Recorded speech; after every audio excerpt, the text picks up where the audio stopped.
Қарқаралы ауданы облыстағы ірі ауыл шаруашылығымен айналысатын аудандардың бірі. Ауданымыздың негізгі бағыты ауыл шаруашылығы болғандықтан, аудандағы экономикалық белсенді халықтың басым бөлігі ауыл шаруашылығы өнімдерін өндірумен айналысады. Міне 2022 жылда аяқталуға жақын. Аудан еңбеккерлері ауыл шаруашылығы саласы бойынша осы жылы да айтарлықтай табыстарға қол жеткізіп отыр. Аудан бойынша биылғы жылы 40 мың гектардан астам дәнді дақыл орылды. Оның ішінде 30.500 гектар бидай, 8.500 гектар арпа, 1.000 гектар сұлы бар. Науқан кезінде барлығы 24 мың тонна астық бастырылды. Диқандар әр гектардан орташа 5-6 центнер көлемінде өнім алды. Осылайша 2022 жылдың 10 айының қорытындысы бойынша барлығы 44 миллиард 674 миллион теңгенің өнімі өндірілді.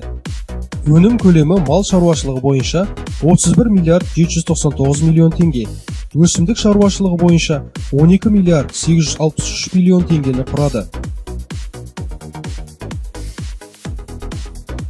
Биылғы жылы ірі қара мал 106.300 басқа, қой ешкі 158.000 басқа, жылқы 83.500 басқа жетіп, бұл былтырғы жылдың осы кезеңмен салыстырғанда 5-13%-ға өсіп отыр. Сондай-ақ бірінші қарашаға 16.400 тонна ет, 59.000 литр сүт, 7.700.000 дана жұмыртқа өндірілді. Аудан еңбеккерлері бүгінгі таңда мемлекеттің ұсынып отырған жеңілдіктерін ұтымды пайдаланып, шаруаларын дамытуға ерекше ден қойған. Еліміздің агроөнеркәсіптік кешен субъектілерінің бәсекеге қабілеттілігін арттыруға және Қазақстанда жалпы ауыл шаруашылығы саласын дамытуға арналған агробизнес бағдарламасымен Қарқаралы несие серіктестігі арқылы 31 шаруа қожалығы 473 миллион теңгеге ауыл шаруашылық техникалары мен жылқы малын сатып алды. Көктемгі егіс және егін жинау жұмыстарын жүргізу үшін Кең дала бағдарламасы арқылы бір шаруа қожалығы көктемгі дала жұмыстарына 13 миллион теңгеге, іскер бағдарламасы арқылы 3 шаруа қожалығы 47 миллион 840 мың теңгеге ұсақ мүйізді мал мен жылқы сатып алса, 3 кәсіпкер 13 миллион 360 мың теңгеге жылқы және бір ауыл шаруашылығы техникасын сатып алды.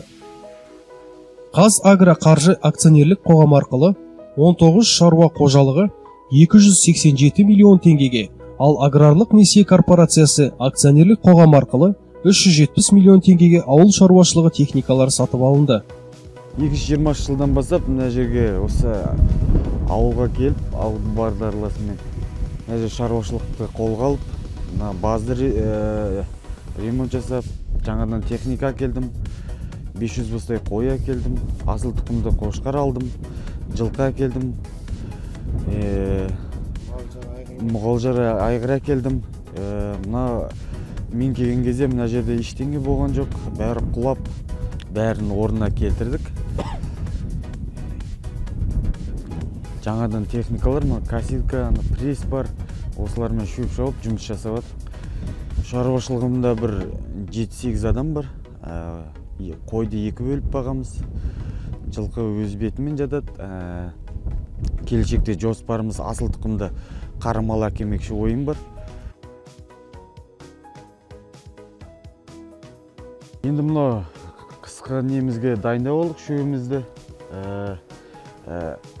Ар жақта жем алдық. Енді осы шаруашылыққа мен бір 100 миллиондай ақша салдым, қой алдым, ремонт жасадым, техника алдым. Енді қаладағы жастарға айтарым, ауылға келіп жұмыс жасасын, мал өсірсін, ештеңеден қорқып керек жоқ. Ауылымызды көтеріп, бір-бірімізге қолдау болсақ, бәрі жақсы болады деп сенемін. Ауыл шаруашылығы саласына жыл басынан бастап 618 миллион теңгеге инвестиция тартылды. Оның ішінде 111 миллион теңгеге асыл тұқымды ірі қара малын алса, 500 миллион теңгеден астам сомаға 80 дана ауыл шаруашылығы техникалары алынды. Сонымен қоса өндірілген өнім етті жергілікті жерлерде өңдеу бүгінгі күннің талабы. Бұл бағытта нәтижелі жұмыстарды атқарып отырған Егіндібұлақ ауылындағы Балқантау ет өңдеу цехын айтуға болады. Онда 35 адам жұмыс жасап, бір ауысымда 1000 тоннадан астам өнім шығарып, облыс, аудан тұрғындарын таза өніммен қамтамасыз етуде. Біздің Балқантау ет өнімдері цехы 2014 жылы Егіндібұлақ селосында ашылды. Біздің цехта 35 адам жұмыс істейді. Біз ет өнімдерінен дайын бол жартылай фабрикаттар шығарамыз. Біздің шығарған өнімдерімізді Қарағанды қаласына, Қарқаралы қаласына таратамыз. Қарағанды қаласында 300-дей арнайы дүкендеріміз бар. Цехтың өнімдері тұшпара, біздің үй жағдайында жасалатын тұшпара екі түріне жасалады. Соңген манта, голубцы, фрикадельки, тефтели, котлеттер дайындаймыз. Осы ет өнімдерін шығаруға осы ауыл маңындағы шаруа қожалықтарынан, ауыл тұрғындарынан шикізатты, яғни етті қабылдаймыз. Күніне цех 1 тоннадай өнім шығарады. Аптасына 7-8 тоннаны біз осы қаладағы дүкендерге өзіміздің арнайы жабдықталған автокөлікпен жеткіземіз. Мал шаруашылығымен қоса, құс өсіру шаруашылығын қолға алып отырған Мартбек Мамраев ауылдық округі Тесіктас шаруа қожалығын айтуға болады. Қазіргі уақытта шаруа қожалығы 10 адамды жұмыспен қамтып отыр. Жұмыртқалардан инкубация тәсілімен балапан шығарып, шаруашылықтың қыстағында өсіріп отыр. Ол үшін қысқы және жазғы күтіп ұстау, өсіру мақсатында арнайы құс қоралары салынған. Биылғы жылы Астана қаласына облыстық, аудандық, ауыл шаруашылық жәрмеңкесіне өз өнімдерін апарып саудалап қайтты. Мен Есенов Азамат, Тесіктас ұжымының жұмыскерімін. Жұмыскері тауық шаруашылығына қарап отырмыз жерде. Тесіктас ұжымы 2011 жылы ашылған қыстақ. Содан бері мал шаруашылығы басында қой, жылқы, сиыр, кейінгі міне 3 жылда тауық, қаз, үйрек, құс шаруашылығын ашып жатырмыз жай-жайдан. Сол ары қаратай дамытып көбейтеміз деп жатырмыз тағы да. Алла амандығын берсе алда көп жоспарлар бар. Енді мына қорамыз летний вариант бұл, жазғы. Мына келесі көрші баз салынып жатыр, үлкен. Онда қысы жазы зимний вариант болады. Асты теплый пол, іші бәрі жақсы болады. Заманауи болады бәрі.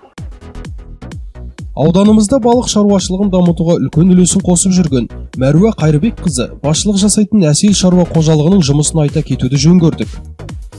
Шаруа қожалығы кәсібін жүргізу барысында жалға алынған су қоймаларына үнемі балық шабақтарын жіберіп отырады. Биылғы жылы Ресейдің Новосибирск қаласынан 13.300.000 теңгеге карп балығының дернәсілдері әкелінді. Оның 53.000 карп балығының шабақтары үлкен көлге, 10.000 карп шабақтары Қойтас көліне жіберілді. Сонымен қатар балықты көлге 2.500.000, Жартас көліне 2.500.000 теңгеге пелет балығының дернәсілдері жіберілді.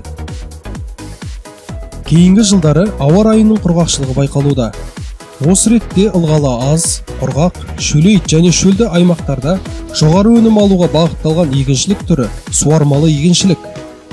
Бұл мемлекет тарапынан қолдау көрсетілетін үлкен жобаның бірі. Биылғы жылы Төлеухан шаруа қожалығы Қазбек жауапкершілігі шектеулі серіктестігі барабан типті суару жүйесін алып, егістікке пайдалануда. Алдағы уақытта осы сынды жұмыстарды Алтын Дән, Атамекен, Ынта шаруа қожалықтары қолға алмақшы. 2022 жылдың қазан-қараша айларында Астана, Алматы, Қарағанды, Саран қалаларында ауыл береке 2022 ауыл шаруашылығы жәрмеңкесі өте жоғары деңгейде өткізілді. Оған ауданымыздың ауыл шаруашылығы тауар өндірушілері аса ұйымшылдықпен барып, барлығы 69 тонна ет, 3 тонна сүт, 211 килограмм құс етін апарып саудалап қайтты. Дәстүрлі ауыл шаруашылығы жәрмеңкесі Қарқаралы қаласында да ұйымдастырылды. Жалпы аудан бойынша мемлекеттік бағдарламаларды іске асыру барысында өсімдік шаруашылығы бойынша 18.100.000 теңге, мал басын асылдандыру бағыты бойынша 585 миллион теңгеден астам, инвестициялық салымдарды ішінара өтеу бағдарламасы бойынша 258 миллион теңге субсидия төленді. Ауыл шаруашылық еңбеккерлері жылдың қай мезгілінде болсын, еңбек сапынан табылады. Науқаннан науқан ауыстырып, шаруаларын дөңгелетіп жатқан олар ауданымыздың дамуына айтарлықтай үлестерін қосып келеді. Бүгінгі ауыл шаруашылық қызметкерлерінің кәсіби мерекесінде аталмыш сала мамандарын, диқандарды, механизаторларды, барша еңбеккерлерді шын жүректен құттықтаймыз. Еңбектеріңіз әрдайым еселі болып, мол табыс, зор жетістікке жете беріңіздер деп тілейміз.